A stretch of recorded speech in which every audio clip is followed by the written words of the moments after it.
This in slide view real quick. So for my research question for both my observational and my experimental study, I wanted to look at does exercising cause blood pressure to reduce when compared to resting levels? So obviously this is something that's been scientifically proven, but I just thought it was a really easy way to show an example of observational and experimental studies. So for my observational study, what I decided to do was just go to a gym and set up a station where we would then have trained professionals take resting levels of blood pressure.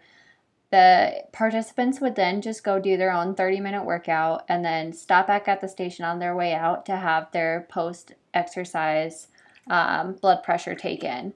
So participants were given a free protein bar and water for participating, and that was just honestly to motivate people.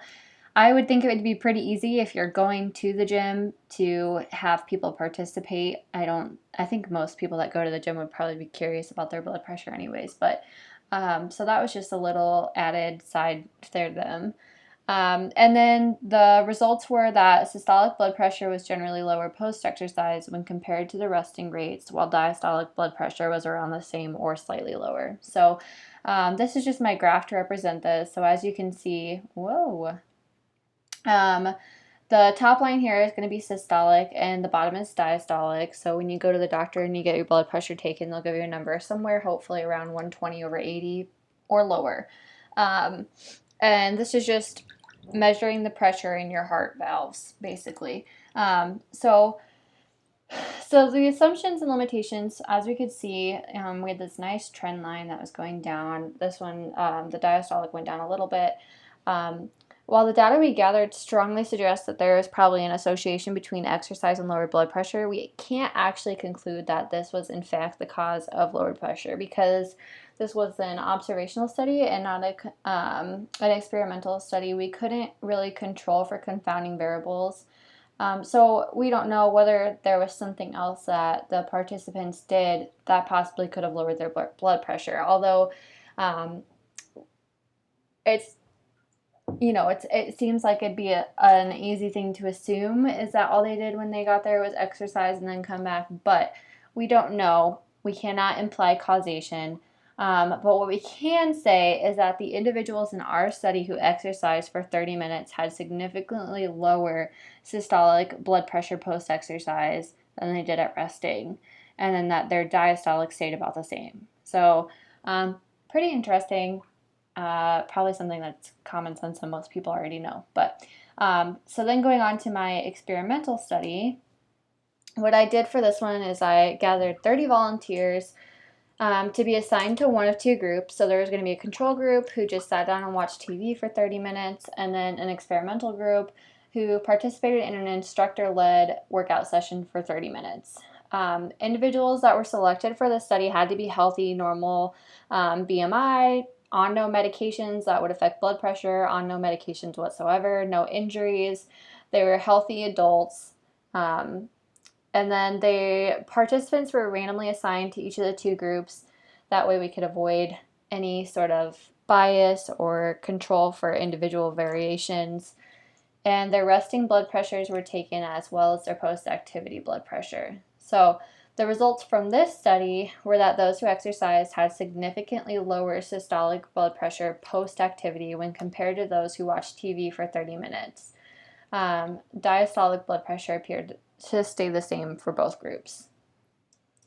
So here are my graphs. This one up here is going to be the people who watch TV, and then the one on the bottom is going to be those who exercise. And as you can see, this just shows the nice straight line that showed everything stayed the same. And then down here, we actually saw a little bit of a different decrease than we thought. It was a little bit greater than we originally had thought, and as well with the diastolic. So the assumptions and limitations with this study was that the random assignment we used controlled for any confounding variables. Individual differences would be accounted for and evenly distributed amongst the two groups.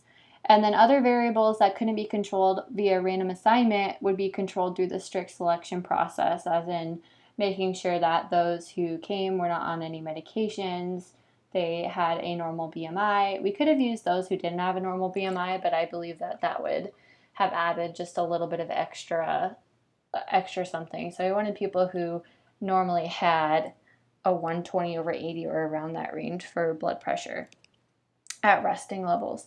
So limitation is that this is a much more complex study than the observational study. Obviously, you have to have more people so that you can compare the two groups. It's going to be a little bit more expensive, but honestly, in this sort of study, it's still relatively affordable and pretty easy to replicate.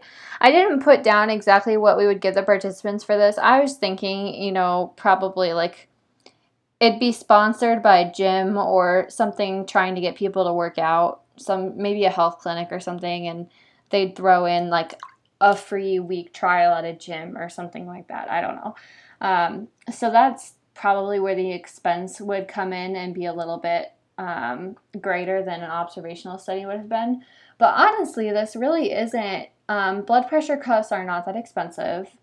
You'd have to pay the professionals to come out and work at the lab, but honestly, that's not as great of a deal as it would sound. And then the only other thing is that for safety reasons, you would probably have to have someone on staff who would be prepared for any adverse events. So that's where it could get a little bit more expensive, but compared to other experimental research studies, this probably isn't that expensive. Because of the controlling for confounding variables, we can make a much bolder statement when we look at our data. So because there are so many other studies out that have extremely similar data, we could then make the conclusion that exercising does indeed lower your systolic blood pressure, and it can slightly decrease your diastolic blood pressure. But if we're looking at just this study, we would then need to recognize that this is just one study done on 30 people. And we would need to replicate that study multiple times over multiple different populations and make sure that that doesn't change. So thank you for watching. I hope this was at least slightly interesting to you guys. And now I have to figure out how to stop this.